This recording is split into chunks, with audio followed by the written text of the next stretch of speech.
Ramadan Mubarak, Ramadan Kareem, Ramadan Mubarak, Ramadan Kareem.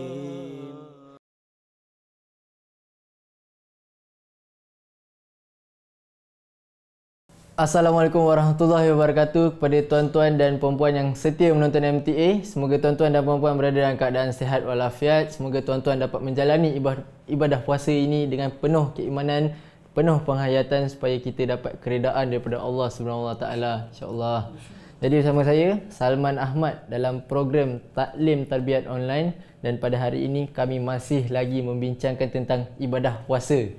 Jadi dalam studio pada hari ini bersama kami Tuan Ainul Yakin Muhammad Zain dan Tuan Fuad Ahmad Nasir yang akan membantu kita untuk menjawab soalan-soalan yang diajukan tentang ibadah puasa. Sebelum kita beralih kepada soalan-soalan yang akan dijawab oleh tuan-tuan balik kita, saya ingin membacakan nasihat daripada Hazrat Khalifatul Masih Al-Khamis. Ianya berbunyi, tentang kaitan antara Ramadan dan Al-Quran akan lebih jelas kepada kita apabila kita cuba melakukan usaha yang khusus dalam bulan ini untuk memperhatikan perintah-perintah yang terdapat di dalam Al-Quran. Ramadan memperingatkan kepada kita, menekankan kepada kita untuk memperhatikan perintah-perintah di dalam Al-Quran dan menjadikan ia sebagai amalan kita dan menjadikan ianya sebahagian daripada kehidupan kita. Berteraskan pada pelajaran Al-Quran, Ramadan memperingatkan kita untuk mempertingkatkan diri kita dalam mengingati Allah, dan ianya dapat dicapai melalui ibadat kepada Allah dengan mendirikan solat secara khusyuk, tepat pada masanya, dan untuk meraih keredaan Allah Ta'ala. Begitu juga dengan solat-solat nafal dan dalam berzikir mengingati Allah. Kewajipan-kewajipan tersebut membuatkan diri kita dekat kepada Allah dan dia dekat dengan kita supaya tidak ada jarak yang memisahkan kita dengannya.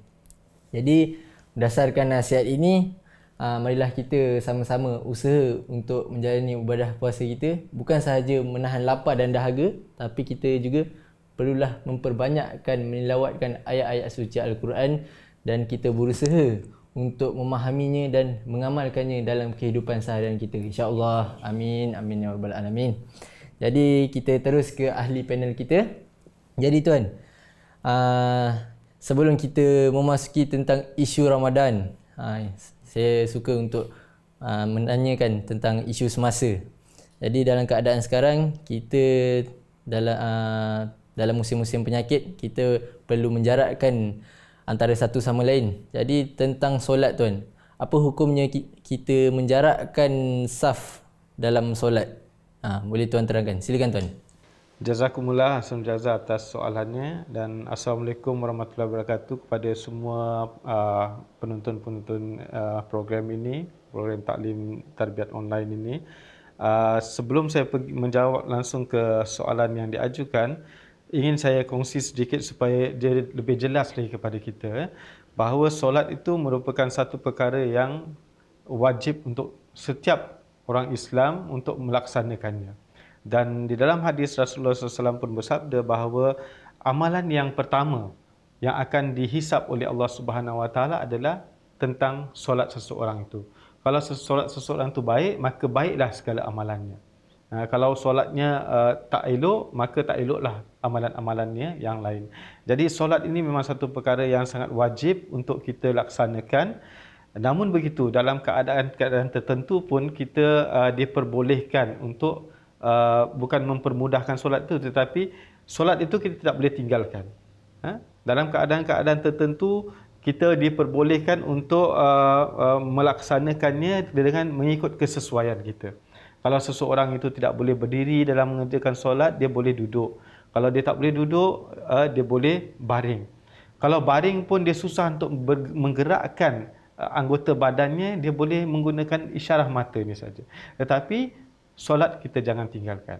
Nah, berbalik kepada soalan yang diajukan tadi, dalam keadaan semasa sekarang ini di mana COVID-19 sedang merebak di seluruh dunia, dan kita pun dinasihatkan oleh pihak berkuasa, terutamanya Kementerian Kesihatan, menasihatkan kepada kita semua supaya kita hendaklah menjaga jarak kita.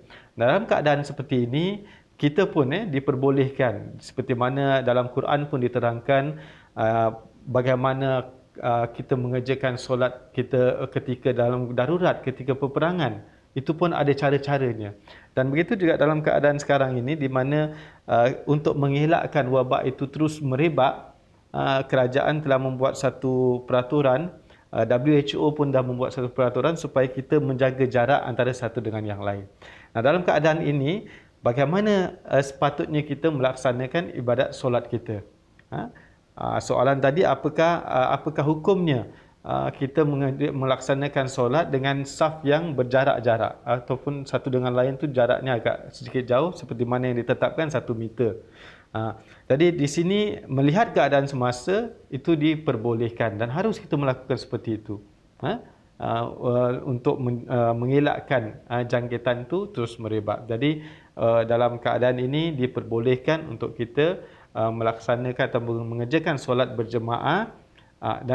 Saya maksudkan sini solat berjemaah di masjid, kerana di masjid banyak orang-orang dari tempat lain yang datang. Jadi di situ kita perlu menjaga jarak.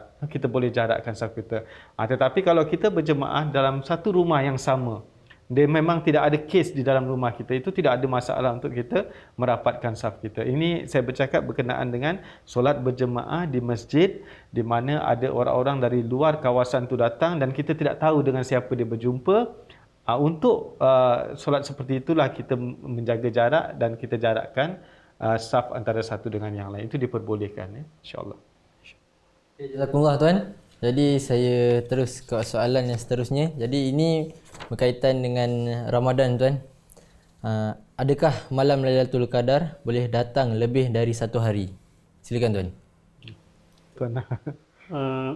Jazakumullah atas soalan tersebut. Berkenaan dengan malam Lailatul Qadar, sebelum ini pun di dalam episod sebelumnya telah diterangkan serba sedikit tentang bilakah akan berlakunya bulan Ramadan, seperti mana diterangkan sebelumnya tentang Rasulullah SAW bersabda untuk mencari malam Lailatul Qadar itu di malam 10 malam yang terakhir dan di malam yang ganjil. Jadi persoalan di sini, adakah Lailatul Qadar itu hanya 1 hari dalam 1 bulan itu ataupun bagaimana? Jawapannya adalah tidak semestinya setiap orang itu akan bertemu dengan malam Lailatul Qadar itu pada hari yang sama atau malam yang sama. Sebagai contoh, kalau seseorang itu mendapat malam Lailatul Qadar pada malam yang ke-27, mungkin orang yang lain boleh saja dapat malam Lailatul Qadar pada malam yang ke-23 atau yang ke-25 atau yang ke-29. Jadi jawapannya adalah tidak semestinya satu malam yang sama. Setiap orang itu dia punya amal ibadah dia mengikut tahap keimanan masing-masing. Bagaimanakah cara penghayatan dia dalam bulan Ramadan dan bergantung kepada amal ibadahnya. Dan bilakah Allah Ta'ala ingin memberikan malam Lailatul Qadar. Rasulullah SAW mengajarkan kepada beliau, yakni Hazrat Aisyah radhiyallahu anha, doa ketika bertemu dengan malam Lailatul Qadar, bahawa berdoalah, Allahumma innaka afuun tuhibbul afwa fa'fu anni, iaitu, ya Tuhanku, Engkau sangat pengampun, Engkau sangat suka mengampuni, maka ampunilah dosa-dosaku. Jadi berbalik kepada soalan tadi, adakah satu malam ataupun boleh terjadi beberapa malam? Jawapannya adalah boleh terjadi beberapa malam berlainan antara satu dengan yang lain, bergantung kepada tahap keimanan. Dan bilakah Allah Ta'ala ingin kurniakan malam Lailatul Qadar itu, maka seseorang itu akan mendapat malam Lailatul Qadar. Yang penting ni dia malam ganjil, itu yang Rasulullah SAW sabdakan. Yang penting seperti kita dah dengar sebelumnya, di malam-malam yang ganjil 23, 25, 27 ataupun 29. Dan seperti mana pernah dijelaskan juga, majoriti ulama berpandangan kebanyakannya pada malam 27 Ramadan. Tapi tidak semestinya pada malam 27 Ramadan. Sekian saja. Terima kasih. Jazakumullah tuan. Jadi saya sendiri pun baru tahu yang malam Lailatul Qadar itu bukan berlaku pada satu malam saja, tapi ia berlaku di malam-malam yang berbeza dan ianya bergantung pada tahap kerohanian masing-masing. Okey. Jadi tuan, saya terus ke soalan yang seterusnya. Soalan ni rentetan daripada soalan pertama tadi, ianya berbunyi, bagaimana dapat diketahui itu malam Lailatul Qadar? Silakan tuan. Okey, jazakumullah. Jadi berkenaan dengan rupa malam Lailatul Qadar ini, kita dapat dengar macam-macam cerita. Ada yang kata Air boleh jadi beku. air pokok sujud dan berbagai-bagai lagi. Tapi pada pandangan saya, apa yang harus kita lihat adalah daripada riwayat hidup Rasulullah SAW. Adakah baginda SAW pernah menyebutkan tentang hal ini? Itulah yang harus kita ambil. Ada riwayat daripada Rasulullah SAW ketika ada yang bertanya tentang pernahkah Rasulullah SAW melihat malam Lailatul Qadar. Jadi bagaimanakah keadaan malam Lailatul Qadar itu? Ada sahabat bertanya. Jadi Rasulullah SAW bersabda, ketika malam itu turunnya hujan gerimis. Tapi walaupun Rasulullah SAW ada menerangkan demikian, bukan bermaksud setiap orang yang akan menemui malam Lailatul Qadar itu dia akan berjumpa dengan malam gerimis, hujan gerimis. Tak semestinya lah. Tidak semestinya satu kejadian alam itu. Kerana kita harus faham malam Lailatul Qadar itu apa sebenarnya. Kalau kita berfikiran tentang yang aneh-aneh tersebut seperti pokok sujud, hujan dan keadaan yang maka kita tidak menemukan roh malam Lailatul Qadar itu, di mana masing-masing ketika apabila ditemukan dengan malam Lailatul Qadar itu adalah pengalaman peribadi masing-masing, dan Allah Ta'ala pasti akan memberikan menjentik di dalam hatinya, di dalam perasaannya bahawa itulah malam Lailatul Qadar. Dan ketika seseorang itu ditemukan dengan malam Lailatul Qadar, bermaksud segala amal ibadah yang telah diusahakan sepanjang bulan Ramadan itu Allah Ta'ala telah mengabulkannya, dan itu membuatkan satu perubahan suci di dalam diri orang yang dapat malam Lailatul Qadar itu. Kerana itu dalam Al-Quran menyebutkan malam Lailatul Qadar itu lebih baik daripada 1000 bulan. Dan apabila seseorang itu ditemukan dengan malam Lailatul Qadar, bermaksud segala amal ibadah yang telah diusahakan sebelum ini telah dikabulkan oleh Allah Ta'ala, dan itu menjadikan satu perantara kepada dia untuk berlaku perubahan suci di dalam diri dia, bukan sekadar pada waktu itu sahaja, tetapi sepanjang hidup dia, di mana segala amal ibadah yang dilakukan di dalam bulan Ramadan itu diteruskan sepanjang kehidupan dia. Kebaikan-kebaikan yang telah dia usahakan, yang telah dia menjalani latihan selama bulan Ramadan itu tidak terhenti setakat itu saja. Keberkatan dia itu berterusan sepanjang hidup dia. Itulah ketika mana seseorang itu mendapat malam Lailatul Qadar. Mungkin saya ingin tambahkan sedikit, di mana Hazrat Masih Maud Alaihissalam juga beliau bersabda bahawa Lailatul Qadar itu di mana untuk seseorang insan tu dinamakan, Hazrat Masih Maud SAW menamakannya Waqti Asfa. Waqti Asfa ni di mana kita betul-betul menjadi suci, bersih daripada segala kotoran. Maksudnya ada perubahan suci di dalam diri kita.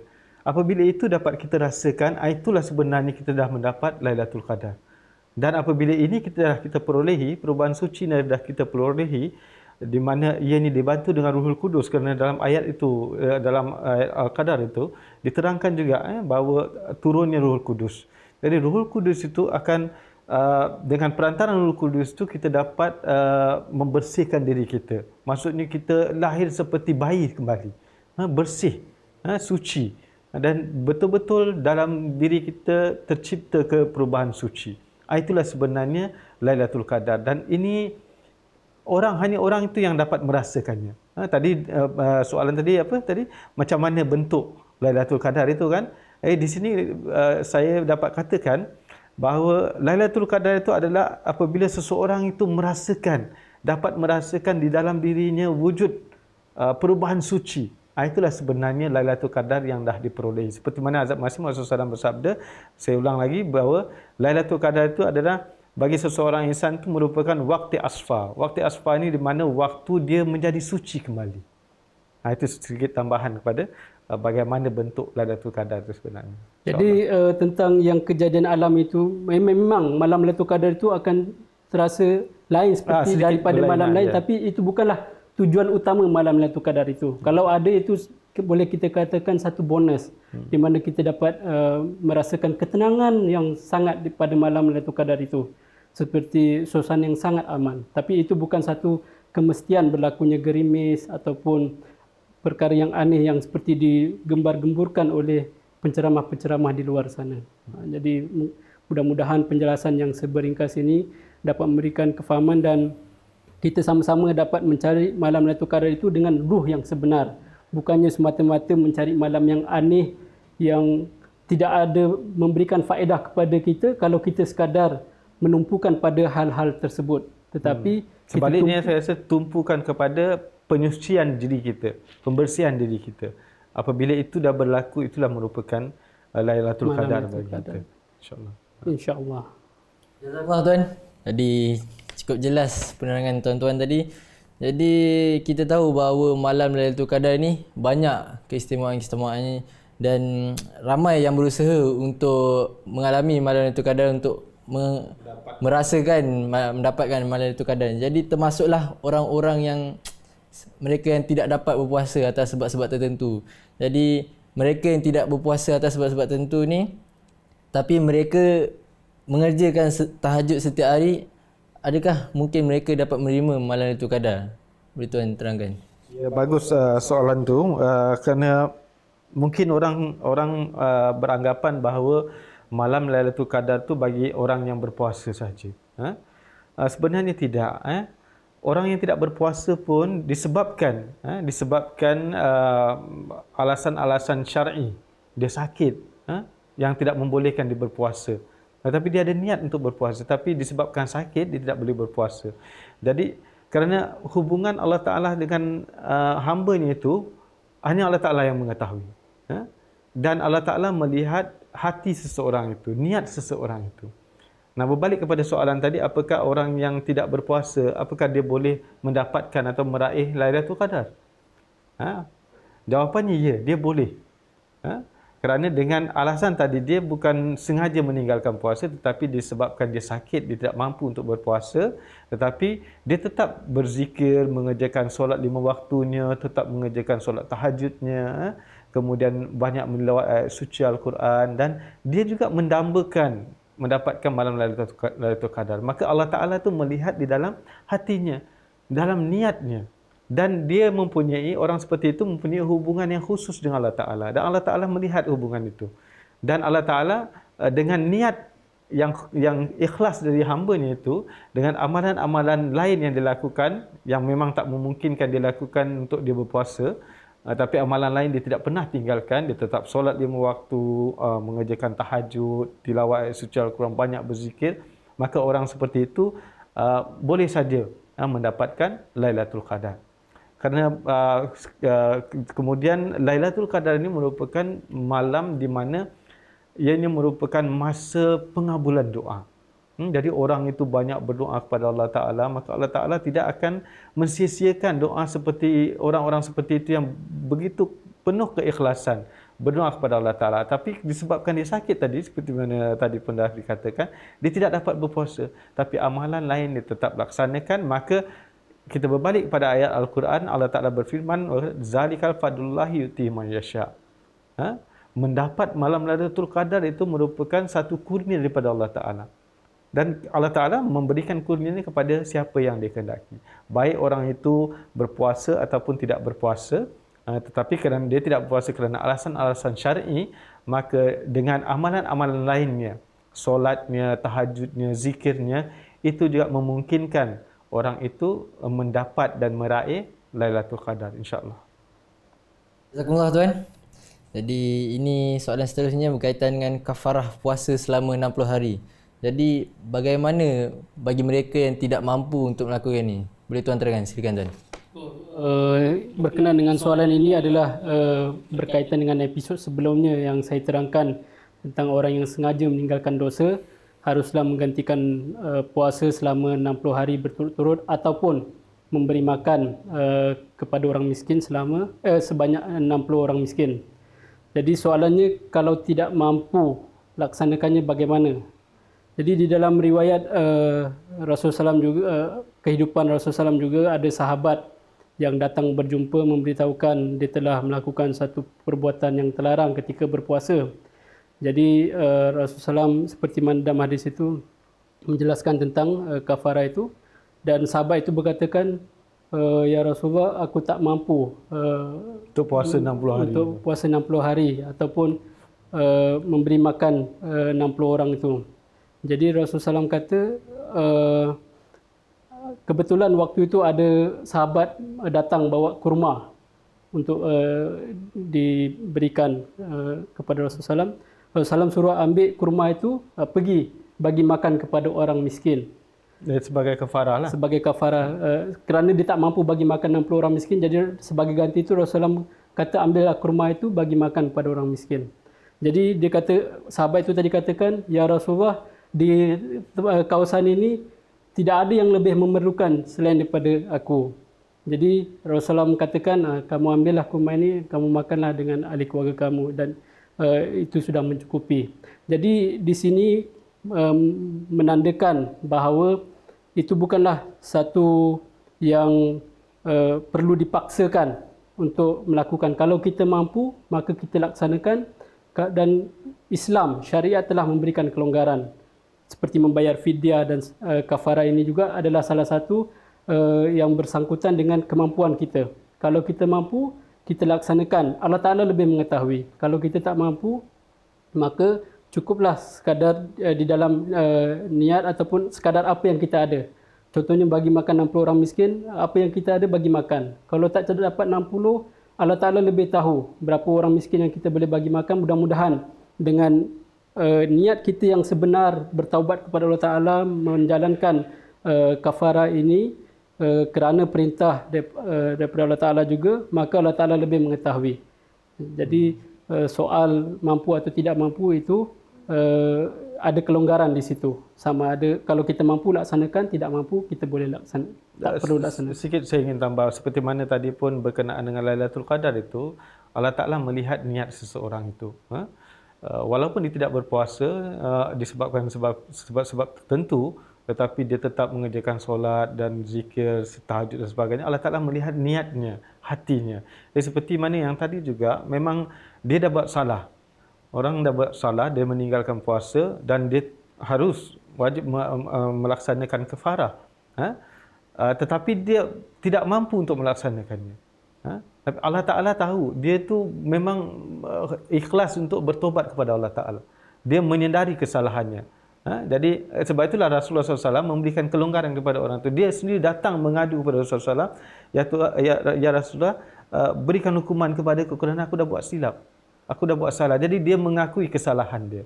Maksudnya dia rujuk kepada Allah Ta'ala. Dia bertobat kepada Allah Ta'ala. Jadi Allah Ta'ala melihat hati orang itu walaupun dia tidak mampu.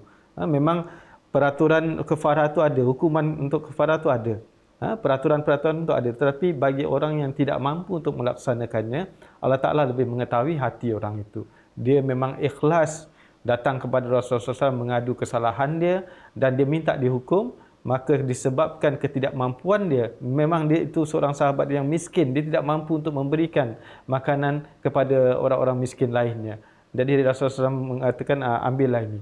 Jadi Rasulullah SAW pun seolah-olah memberitahukan, mengisyarahkan kepada kita, kalau kamu memang tidak mampu untuk mengganti atau melaksanakan kafarah itu, maka tak apa-apa. Yang penting adalah taubat kamu, rujuk kamu kepada Allah Ta'ala. Itu yang sangat penting. Ya. Jazakumullah Tuan. Jadi itu saja soalan pada hari ini. Alhamdulillah, itu saja perbincangan kita pada hari ini. Mudah-mudahan banyak manfaat untuk kita semua. Banyak pengetahuan yang kita peroleh. Alhamdulillah. Semoga kita selamat menjalani ibadah puasa kita. Kita dapat memperbanyakkan lagi ibadat kita supaya dapat keredaan daripada Allah SWT. InsyaAllah.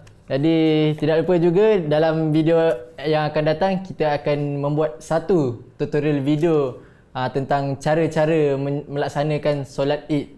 Nantikan video tersebut. Jadi itu saya. Demikianlah daripada saya Salman Ahmad dan kru MTA yang lain mengucapkan ribuan terima kasih. Jazakumullah sana jazah. Assalamualaikum warahmatullahi wabarakatuh. Ramadan Mubarak, Ramadan Kareem, Ramadan Mubarak, Ramadan Kareem, Ramadan Mubarak, Ramadan Kareem, Ramadan Mubarak, Ramadan Kareem.